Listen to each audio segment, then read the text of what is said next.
Hi, my name is Will Krawczyk, Scientific Services Manager at Chemical Computing Group. Today I'd like to show you how to prepare an SD or a CSV file ready for modelling. Once prepared, the 3D molecular structures can be used for interactive analysis and tasks such as virtual screening or docking. So let's get started. SD and CSV files are a common format for sharing data. They're used by chemical vendors, internal databases, or for supplementary data for publications. We happen to have a few in MOE, so I'm just going to go ahead and open one to show how we'd load this into MOE. So I'll just grab that from the sample mol directory, and here I'll select the file in the open panel. Notice the extension .sdf.gz. Once I've selected it in the open panel, I'll hit OK, and then MOE asks, what do you want to do with this database? By default, it's suggesting that we import to database, which is exactly what I'd like to do. So I'll hit OK, which takes us to the database import panel. This has been auto-populated by MOE. It's got a sensible file destination at the top. It's got an overview of the data that we'd like to import in the middle, and then at the bottom we have an opportunity to correct the data format that we'd like to import. So as an example, if I wanted to change the field type for this particular field, I'd do so just here. I'm not going to do that today. All I need to do at this stage is just verify that the information is correct, and I hit OK. And when I do that, the contents of our SD file appear in the database viewer.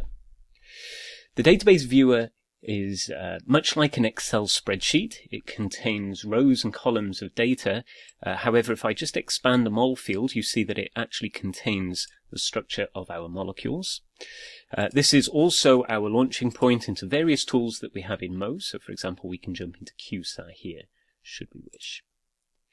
I can also browse the contents of our database. So I can go File and Browse, which will open the Browse panel, and also a preview of the ligand in the 3D window. And I can click through these one by one using the arrows.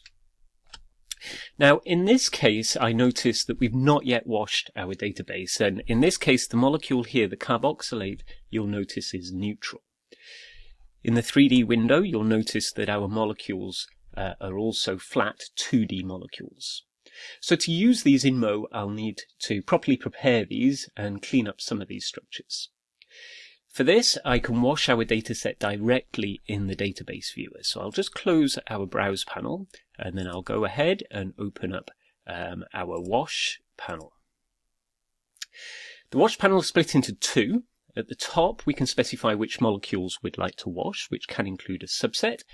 The bottom allows us to define the rules for the wash, such as disconnecting salts, generating protomers or tautomers, and rebuilding structures to 3D.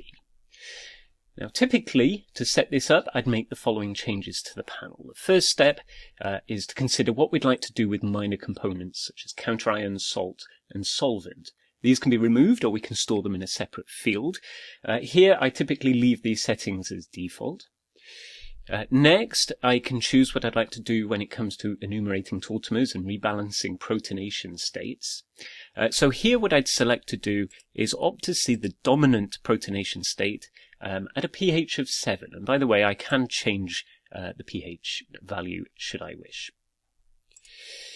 Next, I have the option to add or remove explicit hydrogen atoms. Again, I'm going to leave that as default. And then finally, I have the option to rebuild in 3D. So I'll do just that and hit OK. It'll ask, do you want to overwrite the mol field? I'm going to opt to say yes. Now, if I just expand our mol field again and rotate these molecules around, you'll notice that they're no longer flat. They're now 3D and properly protonated. If we look in the example of molecule number 2, which had the neutral carboxylate before the wash, we see that it's now protonated, and we also get this %C field. This shows us the concentration at the specified pH. So for molecule 2, I expect it to be in this protonation state nearly 100% of the time. But if I just scroll down a little, I see that some of these different molecules can exist in more than one protonation state. So this database of wash structures is now ready for modeling work, and I can do that directly from the database viewer. As examples, I could calculate some descriptors, I could do a pharmacophore search as part of a virtual screen, or I could jump into QSAR. That brings us to the end of today's session, where we learned how to prepare an SD or a CSV file.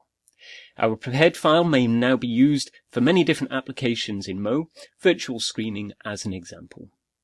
If you have any questions, please don't hesitate to reach out to us at support@chemcomp.com.